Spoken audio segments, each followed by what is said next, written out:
जनताओं को जवाब क्या होना चाहिए। लेकिन प्रधानमंत्री मोदी जी के विरासत और विकास के संविधान को आगे बढ़ाते हुए डबल इंजन की भारतीय जनता पार्टी नेतृत्व की सरकार ने संकल्प लिया था कि महाराजा सुहेलदेव को सम्मान मिलना चाहिए। और मुझे प्रसन्नता है कि फतेह स्मारक का आज लोकार्पण प्रधानमंत्री मोदी जी के विरासत और विकास के संविधान को आगे बढ़ाते हुए आज बहराइच के श्री चित्तौड़ा नामक स्थान पर एक कार्यक्रम संपन्न हो रहा है। और साथ साथ बहराइच के मेडिकल कॉलेज का नामकरण भी महाराजा सुहेलदेव के ही नाम पर रखा गया है। हॉस्पिटल का नाम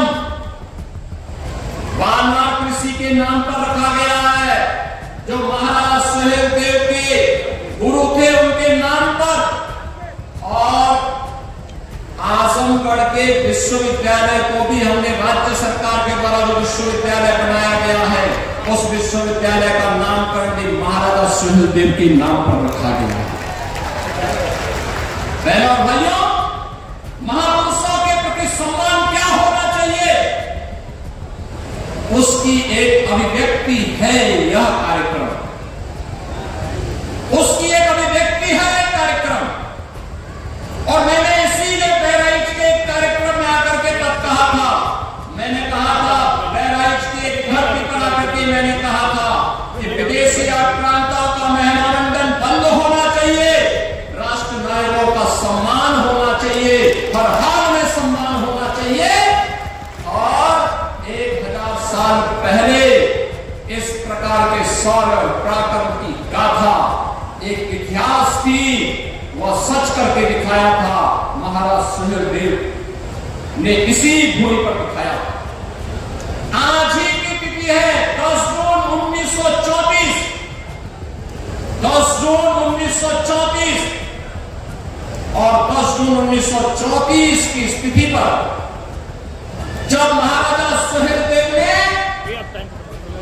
एक विदेशी आक्रांता जो गजनी से चला था भारत को लूटने के लिए अपनी लगभग 3 लाख की सेना को लेकर, लेकिन उस विदेशी आक्रांता को, उस बर्बर आक्रांता को रोकने की युक्ति महाराज सुहेलदेव ने अपनी कूटनीति के नाते उन्होंने बड़ी प्रखरता के साथ मथुरा से लेकर के बहराइच तक पग उसके लिए इतनी बाधाएं खड़ी की कि जहां पहुंचते उस दुर्दांत आक्रांता की आधी सेना समाप्त हो चुकी थी।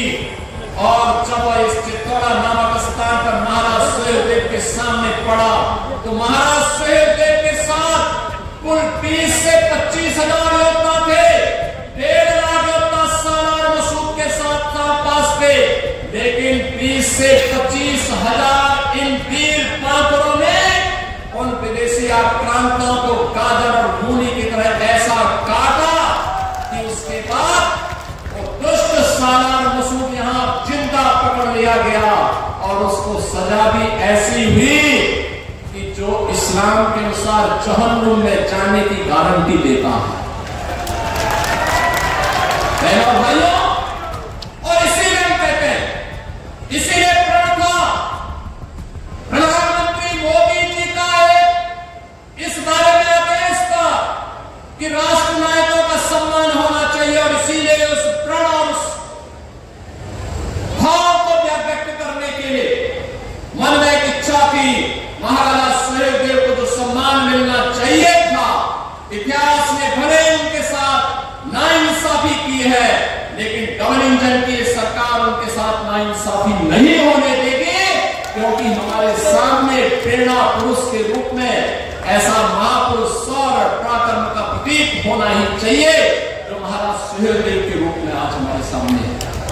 और आज उनका भव्य स्मारक यहाँ पर हम लोगों ने बना करके आज बहराइच वासियों को, पूर्वांचल वासियों को,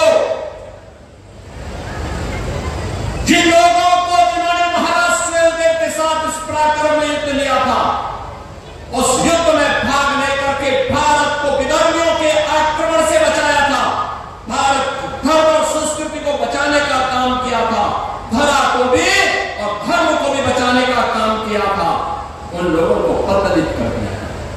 वंचित कर दिया गया, बुनियादी सुविधाओं से वंचित कर दिया गया।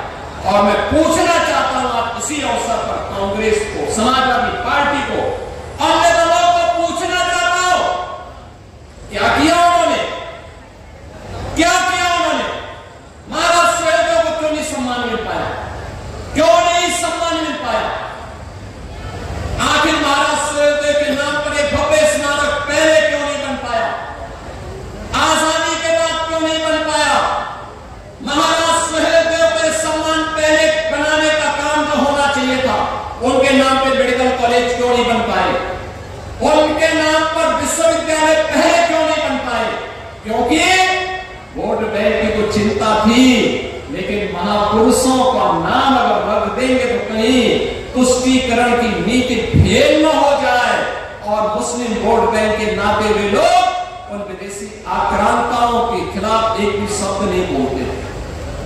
और मैं यही बोलना चाहता हूं लोगों से, जो लोग आज भी जिन्ना का महिमा मंडन करते हैं, मैं पूछना चाहता हूं, जब भारतीय जनता पार्टी राष्ट्र नायक, राष्ट्र शिल्पी, लोक पुरुष सरदार वल्लभ भाई पटेल की जयंती के कार्यक्रम को यहां पर पूरे प्रदेश के अंदर और देश के अंदर मनाती है, प्रधानमंत्री जी ने स्टैच्यू ऑफ यूनिटी के नाम पर लोक पुरुष सरदार वल्लभ भाई पटेल की दुनिया की सबसे बड़ी प्रतिमा को स्थापना केवड़िया गुजरात में स्थापित कराया, तब समाजवादी पार्टी जिन्ना का गुणगान करती है, राष्ट्र तोड़क जिन्ना का गुणगान करती है।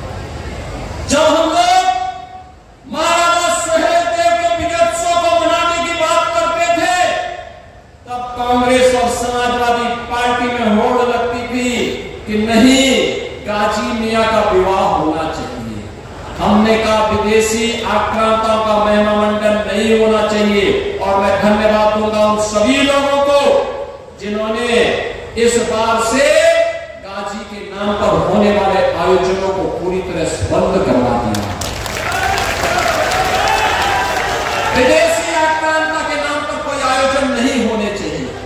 आयोजन होंगे महाराज सुहेलदेव के नाम पर होंगे। बहराइच का मुख्य आयोजन होगा महाराज सुहेलदेव के नाम पर होगा। बहराइच का मुख्य आयोजन होगा पाला कृषि के नाम पर होगा।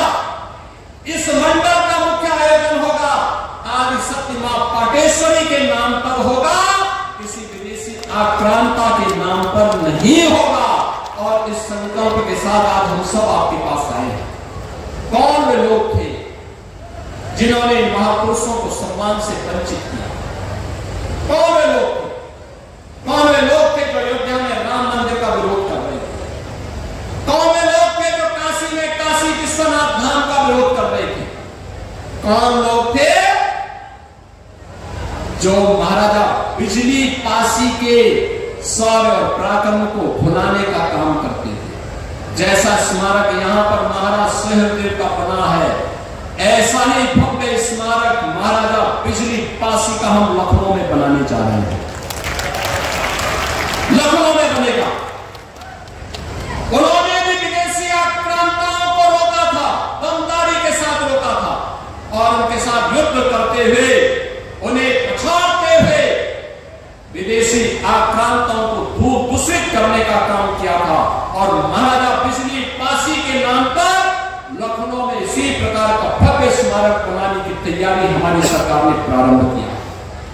बहनों भाइयों, 1857 की क्रांति की कार वीरांगनाओं ने, महारानी लक्ष्मीबाई ने झांसी का मोर्चा संभाला था, वीरांगना अवंतीबाई ने, वीरांगना झलकारी बाई ने और वीरांगना उदा देवी ने भी अंग्रेजों के दांत खट्टे करने के काम किए थे।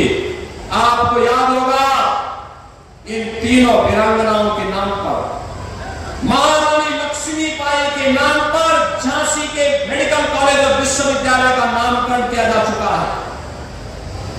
और महारानी वीरांगना अवंतीबाई लोधी के नाम पर डबल इंजन की सरकार ने बदायूं में महिला पीएसी की एक नई बटालियन का गठन किया है और उसका नामकरण और बड़ी ऐसे ही अश्वारोही प्रतिमा बाई का वहां पर हम लोग वीरांगना अवंती बाई का बनाने जा रहे हैं। वीरांगना